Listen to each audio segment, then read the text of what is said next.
Hey everybody, Weston here with the Hidden Gibbon. And before you tar and feather me, let me explain. So, as the title suggests, Universes Beyond isn't the devil you think it is. Now, I used to hate Universes Beyond. I think I was wrong. I'm going to be perfectly honest with you. Universes Beyond used to make me mad. I used to think it wasn't magic. I ignored a lot of sets. And, but something changed. And I think a lot of us have missed a bigger picture when it comes to Universes Beyond. Now, full disclosure, I am not here to attack you, and I am not here to tell you you're wrong if you don't like Universes Beyond. Just like I am not here to encourage people to hate on those who don't like Universes Beyond. But without further ado, I hope you can listen to this. If you want to tar and feather me, that's okay. But this is, as always, going to be kind of my thoughts, off the cuff, genuine, honest opinion. So let's get into it. So, Universes Beyond. We're going to start with where I began, right? My hatred phase, if you will. So, when Universes Beyond started, right? It was a secret lair. It was The Walking Dead. I was mad. I'll be honest with you. I was upset. I'm like, this isn't Magic the Gathering. And I was upset that there were mechanically unique cards in a secret lair. But back then, they were print to demand, so it was fine. But I was like, this isn't the lore. This isn't Magic. Like, this guy has a shotgun, right? Like, I didn't like the idea of brand crossovers. I thought that it was a cash grab. I thought that it could lead to Magic losing its identity. A bunch of my friends thought the same. A couple of them still do very much dislike Universes Beyond. And that's where I was for a long time. And it has taken me years to grow and move beyond that. But that, that's what life is about, is growing and changing. And at some point in time, I went from hating Universes Beyond to starting to see the good in it. So why? How did I see the good in it? So first and foremost, Lord of the Rings. I think Lord of the Rings being the first Universes Beyond set did an immeasurable amount of good and built goodwill for a lot of people. Because when I saw Street Fighter and I saw The Walking Dead, I'm like, ugh. You know that meme, like, ugh, brother, ugh. But I was just like, no, friends. And then it was Lord of the Rings, which I love Lord of the Rings, right? But then I started seeing the spoilers. I was even skeptical of Lord of the Rings before I saw the spoilers, right? Because I love Lord of the Rings and I love Magic, but I didn't think I would love them together. And then I started seeing the spoilers, and I'm like, this is really cool. This is really interesting. And the cards were really cool and flavorful and well designed. And I bought into it. I loved it. I loved it a lot. I bought so much Lord of the Rings. And I don't regret any part of that. I to this day, Lord of the Rings is one of my favorite sets of all time, beating out most universes within sets. And then came the Fallout decks. Fallout was, again, another one where I'm like, Fallout, what? I mean, I love Fallout, but that doesn't feel like Magic. I'm like, at least with Lord of the Rings, I could see it, but with Fallout, I was just like, eh. But then I saw the Commander decks, and once again, I'm like, okay, this was really well done. The Mothman deck, still one of my favorites. I love that deck. I bought all 4 decks. I didn't like how the set was released as collector booster packs with exclusive cards and then Commander decks. If you're gonna do a set sort of thing is my belief, but I love the decks. I still have a Mothman deck put together to irradiate and mill people. It was really cool. Then comes Final Fantasy. Final Fantasy is a property I don't know much about. I played Final Fantasy X on my PlayStation 2 when I was a kid because it came with my PlayStation 2. I don't know anything beyond that, and I can't even tell you most of the characters or story of that, other than Titus, Yuna, Waka, Riku, Lulu.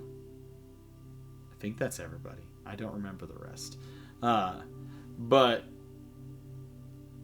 I cannot, like, I wasn't a big fan. And I'm like, whatever, Final Fantasy, it is what it is. And then that set came out, and as we well know, it made $200 billion in its first day. And yeah, a whole bunch of those are Final Fantasy fans, right? But a bunch of those crossed over. Like my friend Adam, my friend Nick, all those guys, they like Final Fantasy a lot. And are huge Magic players. And so they bought those both up. And the set was really well designed. So much so that like somebody like me who doesn't know anything about Final Fantasy really enjoyed the flavor on the cards. Just really, really enjoyed how the set was designed, how it played. Were there mistakes in the set like Vivi? Yeah, but you can say the same things about things like Mental Misstep or you know, a bunch of other in-universe cards as well. Just look at the ban list of any standard and eternal and modern format. You're going to see a whole bunch of mistake cards out there. Nadu, right? Nadu is universes within. And then, you know, we had Spider-Man, which was a bit of a weaker set, you know, obviously rushed, small set, etc. But I think things like Final Fantasy, like Fallout, like Lord of the Rings, and like Avatar: The Last Airbender right here, show the best of Universes Beyond. What they can do when they're given that time and care. And I started seeing Universes Beyond through a little bit of a different lens, right? So Magic used to have a pretty poor reputation, right? It was just a bunch of smelly nerds playing around a table. I know that was like the stereotype because I got made fun of for playing Magic, and people are like, isn't it a bunch of smelly nerds? Which, you know, some people didn't beat the allegations, that's for sure. But as Magic has gained popularity, we see more people coming in. And at least for me, I don't believe in gatekeeping my hobby. And I love when new players get in. I love it. It's so good. But we'll get into that a little bit later. So now we have to ask ourselves, with Universes Beyond here, there's been an uptick in the doomerism, right? I've been a doomer at certain points in time throughout Magic's history, and there have been a lot of moments in my 24-ish years of playing Magic that I have heard, Magic is dead. This will kill Magic. This is over. There's nothing left. And every single time, Magic's made it through, right? I have seen the doom over Mirrodin and how powerful it was. I've seen the doom over Kamigawa and how not powerful it was. There was doomerism over Time Spiral because of time-shifted cards, and then some people even were upset about like the Magus cards, like Magus of the Moat, Magus of the Tabernacle, because they were like Tabernacle and Moat, etc. There was a whole bunch of controversy around Planeswalkers when they first came out. People were very upset, calling it the end of Magic. New card frames people got upset about and called it the end of Magic. Oh man, Commander. People said Commander would be the death of Magic. You know, Secret Lairs. Before that, From the Vault. You know, people have said, and even before my time, there was Fallen Empires, there was Homelands, right? There was Ice Age. There was the combo winter of the Urza's blocks. There was the fallout from Mercadian Masks afterwards. Every era of Magic has had a this is the end is nigh. Almost like those prophets who say tomorrow's the rapture, and then, you know what? There's another one saying the next day's the rapture. It's been 30 years. Magic survived. I'm pretty sure Magic will still be around when I'm 50, 60 years old. I like to hope so. I'm not gonna insult anybody who dooms. I was a doomer once too, man. Oh, you should have seen the doomerism I had for damage on the stack when it went away. I loved damage on the stack. Morphling, Mog Fanatic, those cards got taken out back and they got put down like Old Yeller by the removal of damage on the stack. Morphling went from Superman to dead card, bulk rare, right? And I get why there's doomerism. It's not like a wish for Magic to fail. It's because people love their hobby so much that they worry about it failing, right? They're worried that it's going in the wrong direction. And who's to say whether it is or is not going in the wrong direction, right? But do I think Universes Beyond is going to be the end of Magic? No. But if I don't think it's going to be the end of Magic, I should probably point out what it's actually doing for Magic, right? And so, what does it do for Magic? At its very core, it's expanding the game. It's bringing new players. It gives fresh design space, right?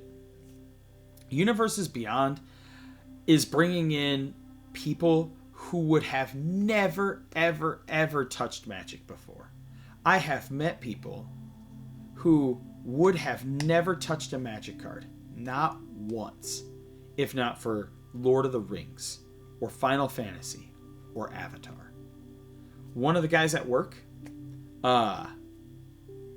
he never played Magic before. And the other day he walks up to me, he's like, Weston, you said you play Magic, right? And I'm like, yeah, I play Magic.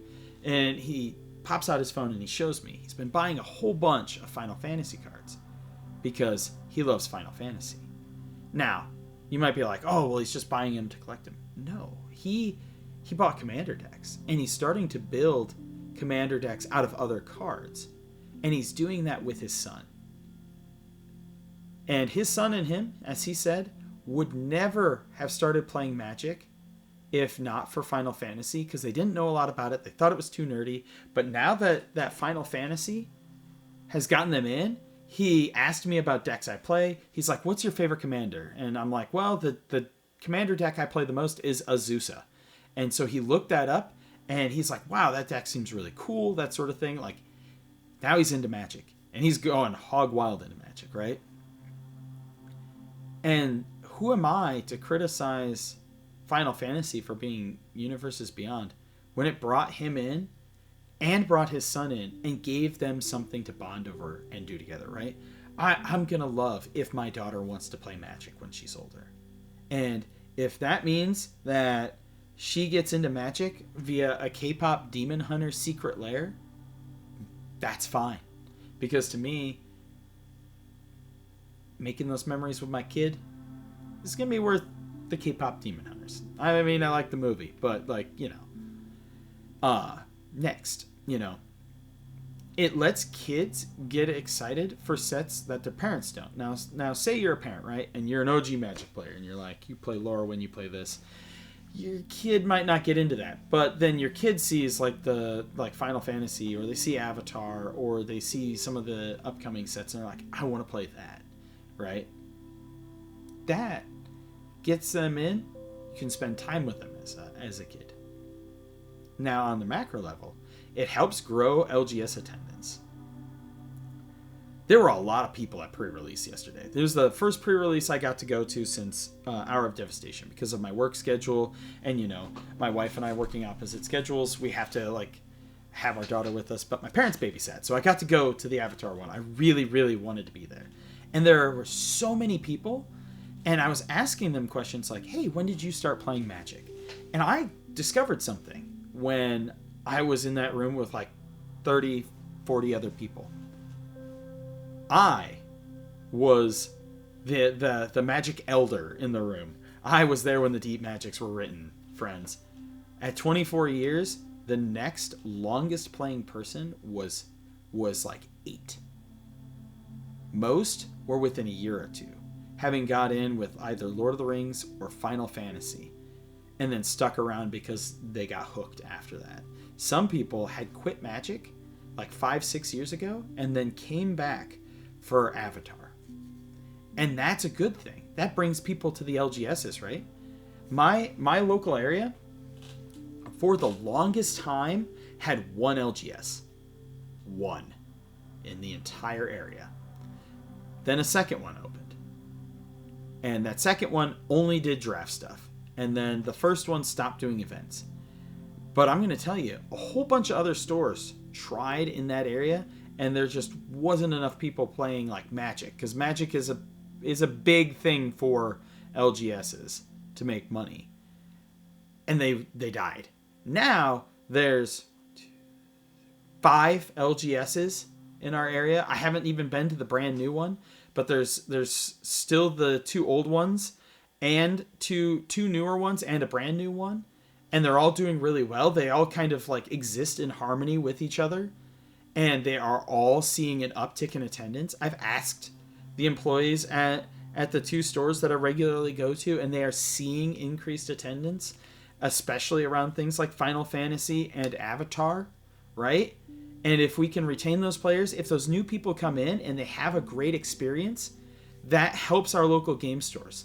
That makes it so the local game store can afford to sell products at lower rates, can get more product in for you to buy, right? So you have a place to play. Because if nobody's playing, your LGS closes, then you're stuck back at the kitchen table again.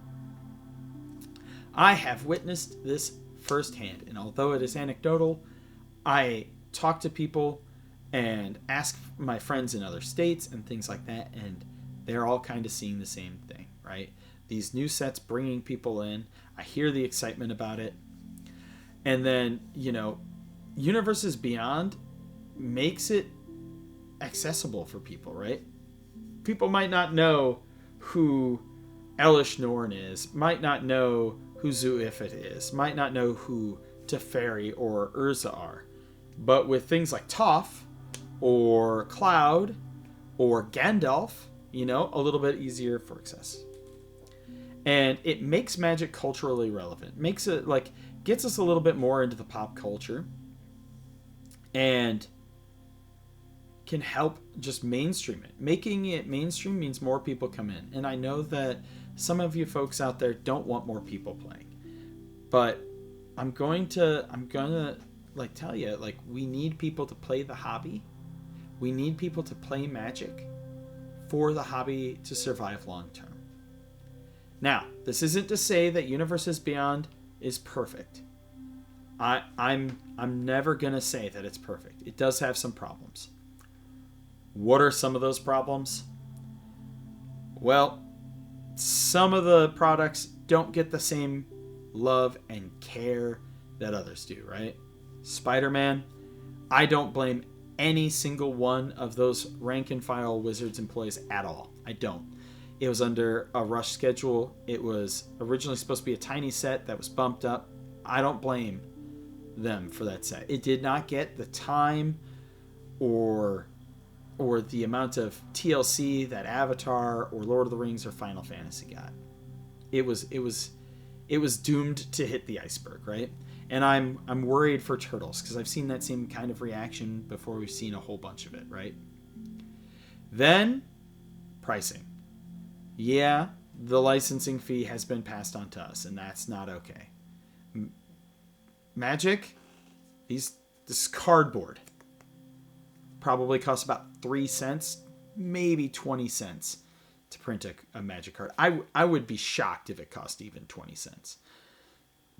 But we find ourselves paying more. And one of the things that I am big about on this channel, and that you can find videos about me talking about, is affordability in Magic. And so that is a flaw in Universes Beyond, is that it is more expensive than your average set.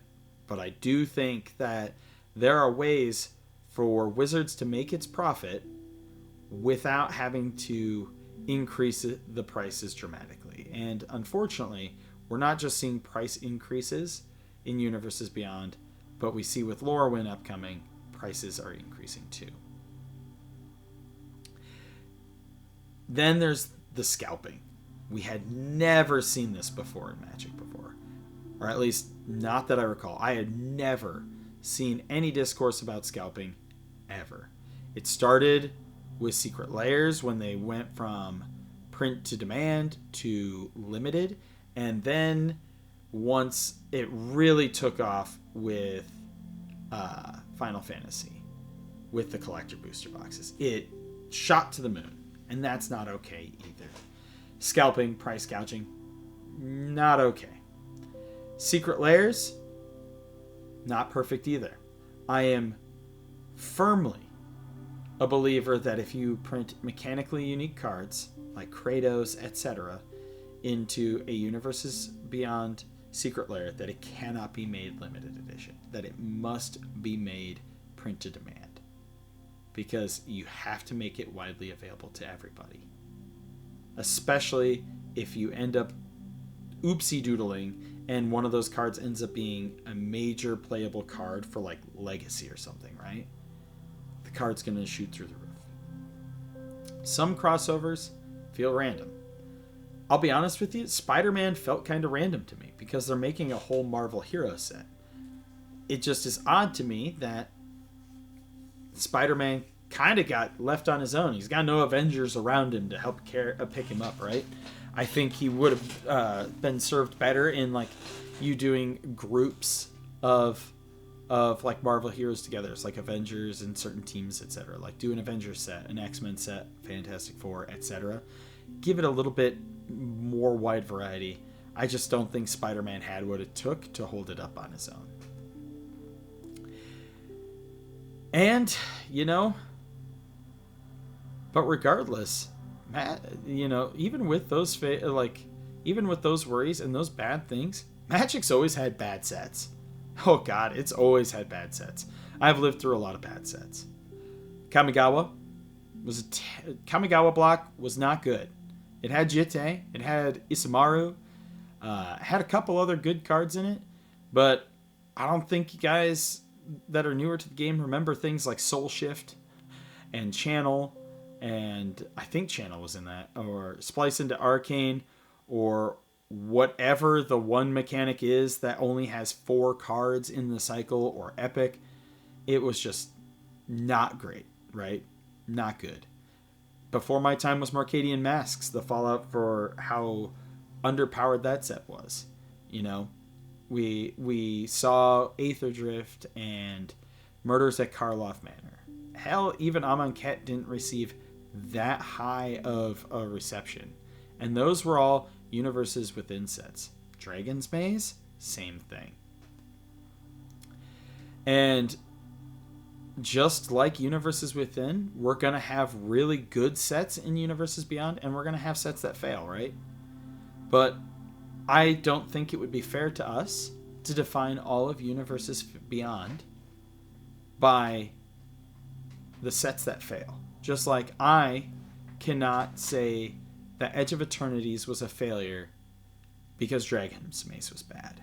Or I can't say that Lorwyn Eclipsed will be a failure because, this is a fun fact, again for you newer folks, the original Lorwyn did not do very well. It was not overly well received.